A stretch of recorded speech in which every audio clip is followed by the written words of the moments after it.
Welcome to Kenton's videos. Enjoy the video.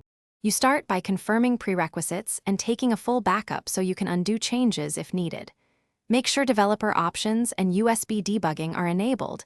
These unlock deeper tools. Install the merging tool you chose or prepare Android Studio with Bundle Universal settings. Once ready, open the app and grant requested permissions. You do this now to avoid interruptions later. A clean, updated system prevents conflicts and ensures the first merge step, collecting app packages, will proceed smoothly. Now you perform the core merge work. Extract APKs or AABs and inspect manifests to identify conflicts. You need to reconcile package names and permission lists, change identifiers where collisions occur, and merge manifest entries carefully. Combine libraries and native binaries, remove duplicate classes, and adjust Gradle or manifest merges.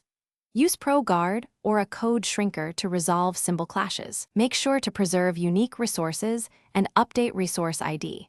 This prevents runtime resource mismatches when you finish by re-signing the merged package with one key store and setting version codes clearly. Install the build on a test device and run functional tests while monitoring Logcat for runtime errors.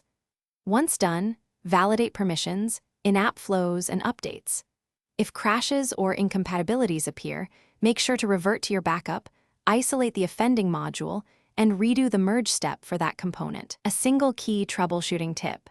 When logs point to missing resources or classes, check merged manifests and ProGuard rules first. Thanks for watching. Consider subscribing if we helped you.